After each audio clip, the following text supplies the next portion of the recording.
Today we're going to talk about different security levels in prison, because trust and believe you're going to get a way different ride at minimum custody than you are at max. And on my prison set, I got shot between 8 different prisons, so I got to see both. And there was a massive difference in the levels of freedom, politics, violence, and the quality of life between a minimum and a maximum security prison. Maximum security prison.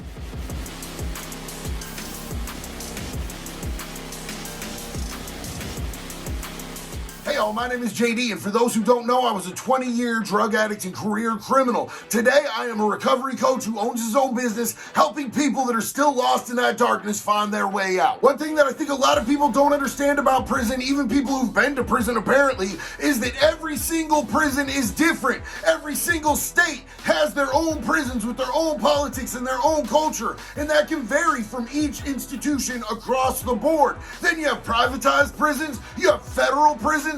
There's a whole gamut. It's a spectrum. And even at that, everything is subject to change really quickly, depending on who's running the administration and what convicts are running the yard. So when I talk about prison, I'm talking mainly about my life experience doing time in the state of Oregon. And I did 39 months for 3 UUMVs, which is basically Oregon's version of GTA, Grand Theft Auto. Clearly, I haven't done time at every prison in every single state. That's ridiculous. Nobody's done that. Nobody should want to do that. That is absolutely insane. There are literally thousands of prisons in this country. So what I'm telling you is from what I personally have lived. And I love when people give me their experience from other states and they let me know what time it is in other places, because clearly that's stuff that I don't know. I haven't been there. But just be aware that if you jump in my comments with some buffoonery like saying, "Cat, bro, that's not what it was like when I did time in Missoula," I'm going to demean you publicly. I get really tired of people having this tunnel vision when it comes to their life experience. So today we're going to talk about some of the glaring differences in security levels, because one prison is going to be completely different than the other prison. And I did time in max, medium, and minimum. And I got shot all around the state repeatedly because I was classified as STG, which is the prison's way of saying that you're in a gang. And I wasn't in a gang when they labeled me, but I figured since I was getting all of the negative consequences from it, I may as well reap some of the benefits from it anyway, so I just jumped right on in. Where I did the majority of my time, about 2 years roughly, was at Oregon State Penitentiary, which is a maximum security prison. That was my absolute favorite place out of all the places that they sent me, and I'm gonna get into why. We are gonna start with maximum, and then we're gonna work our way down. So if y'all are ready, let's go!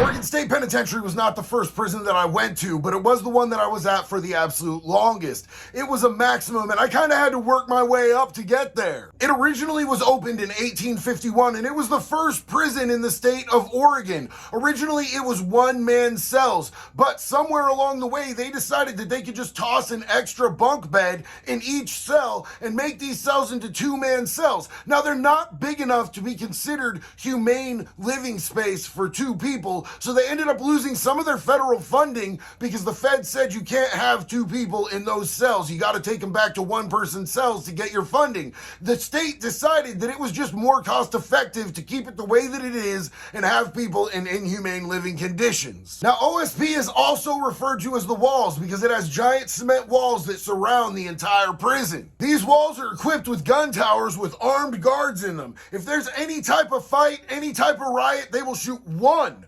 warning round, and then they will go for headshots from there. And I never saw a prison riot while I was there, but one did pop off just shortly after I left on the yard, and that warning shot caught an inmate right in his left testicle. How are you gonna shoot a man in his balls, bruh? Now, there are 4 cell blocks at OSP. You've got A, C, D, and E. I don't know what happened to B. It just wasn't there when I got there. And back in the day, you used to be able to have all 4 cell blocks on the yard at one time, but they stopped doing that because it got more and more violent. They had more and more riots, more and more gangs. Eventually, OSP turned into the place where they send the lifers and the gang members. So they reduced the yard to only having 2 blocks on the yard at any given time to make the inmates more manageable, which ended up meaning for us that you got 23 and 1 on one day. You were in your cell 23 hours a day. You only got out to be able to hit the chow hall for 20 minutes for each meal. And then the next day, it would be your turn and you would get a couple of hours out on the yard.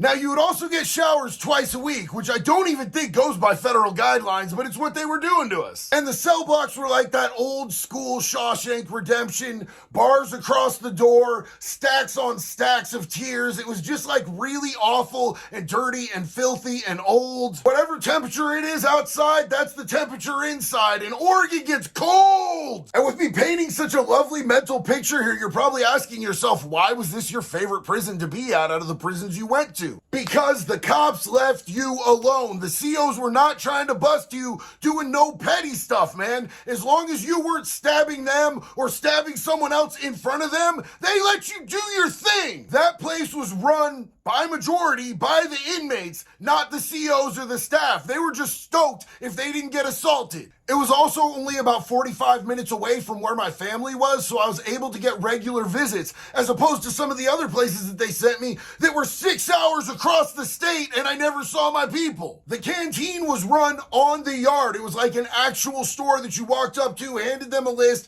they got your stuff ready, and they handed it back to you instead of having to order 2 weeks ahead of time, and you could get Ben & Jerry's there. The respect level was at like a 10, and the petty level was at like a 2. Now let's talk about medium. So I should have started out at a minimum because I was a minimum custody inmate, but that STG had me starting out at a medium security facility. So they shot me all the way across the state to the middle of the desert to Ontario, Oregon, to Snake River, which is also known as Gladiator School. My first 10 minutes on the yard out there, I saw someone bleed out and die right in front of me. But facility-wise, this place was nice. It was like a college campus. Long hallways, everything was clean. They had little gardens outside the plexiglass windows that you'd never be able to get to, but inmate gardeners were taking care of it. Everything was climate controlled. You get to your unit, there's an actual day room. You have access to showers every single day. But the level of pettiness with the staff, man, this is out in the middle of the desert.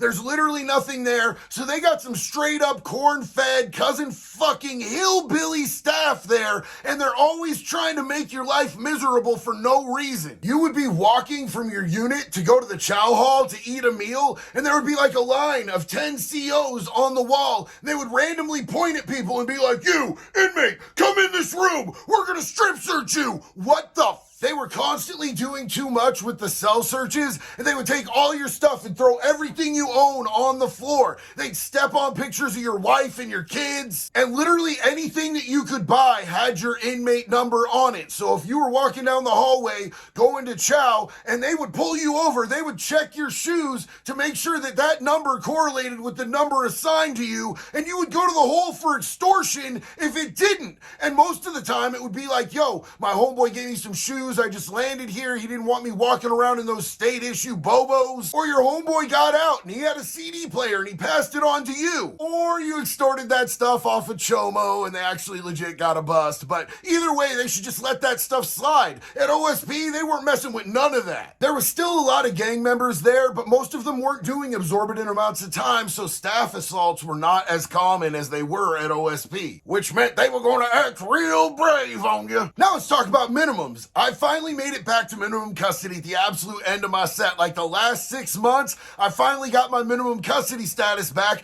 by not getting any DRs for 6 months. And they decided they were going to shoot me around for minimum. These were some of the worst joints that I went to. Here's why. So look, a lot of these places had open yard lines, and what that means is there's not a determined time that you can go to yard and then you have to come back at a determined time. You just have open reign of the facility from like 8 a.m. until like whatever time they close it, and you have to come back in for count time, you have to come back in for chow, but that's it. You just have free movement, which feels a lot more like freedom, but the staff there is uber petty. I mean, they're literally walking around checking your bed to make sure that it's made just right. Bro, I barely slept on the streets. What makes you think I know how to make a bed right? They would try to write you up for assault if you just cussed at somebody aggressively. This is a grown man's prison. What do you mean? And they were relentlessly searching for contraband, like they thought it was some huge deal, like there's some huge security breach. They're not even finding shanks.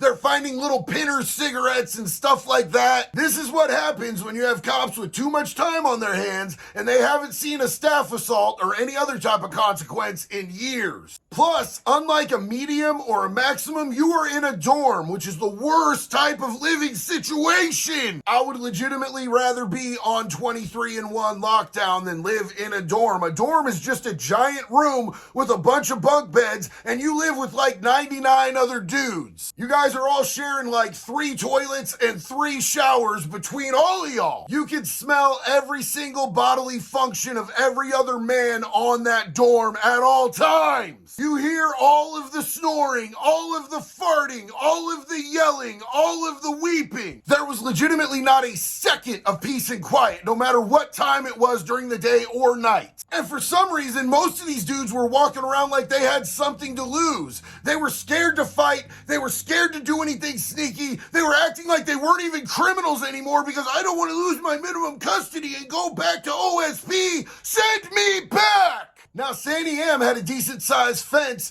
because it had sex offenders there. Then they shot me to Mill Creek. Mill Creek didn't even have a fence around this place, bro. There were no sex offenders allowed there, so they didn't even need a fence. We were that minimum custody, which was pretty cool, but it's also maddening because I was always planning an escape in my head, and it was really hard not just to walk off. Now, if you're working in a medium or a maximum, you're working inside that facility. You're not leaving that prison. But if you're working in a minimum, they're going to shoot you out into the community to do slave labor out in the community at a like super insane low wage. Like you're making like 32 cents a day. But they'll have you walking chain gang style along the side of the freeway in sideways rain, picking up cigarette butts off the side of I-5. Or if you're lucky, you'll be working in a city park or with the Department of Forestry out in the middle of the woods running a chainsaw. I went from a maximum security prison hiding a shank in my boot at all times to being out in the middle of the woods with a chainsaw in a matter of a few days. And the cop who was supposed to be watching us, he told us, "You pussies get to work and look like you did something. I'll be back. I'm going home to fuck my wife and eat a steak." So we weren't even supervised. And y'all might not know this about me, but I got rabbit in my blood, man. I'm with the high-speed chases.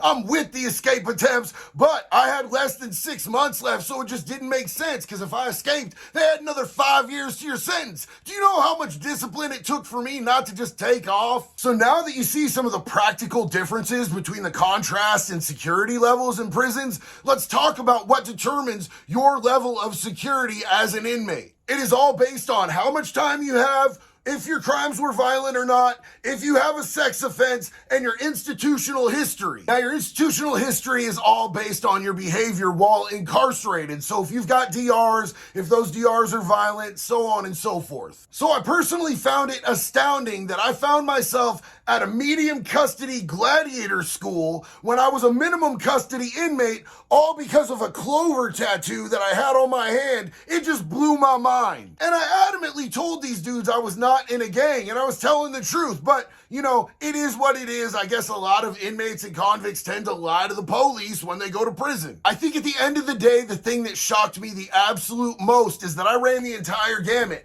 I was maximum, I was medium, I was minimum, and I was never offered any services anywhere that would help me be a better citizen when I got back to the community. I literally got handed a check for $50 when they let me go, and they said, "We'll keep a bed open for you, DeLay. You'll be back." Now, as a society, if somebody is having behavioral issues that are damaging to the community, wouldn't we want them to get help for those issues so that when they come back into the community, they don't cause more damage? I guess that's not how prison works in America, but it makes sense to me. Let me know what you think personally in the comments. Drop any video suggestions that you have. Like, subscribe, do whatever you want to do, man. Hang out. I love when you guys are here with me. I appreciate each and every one of you guys for being a part of my community. Let's have some open, respectful dialogues, and I'll see you on the next one. One love, y'all. Be good or be good at it, baby.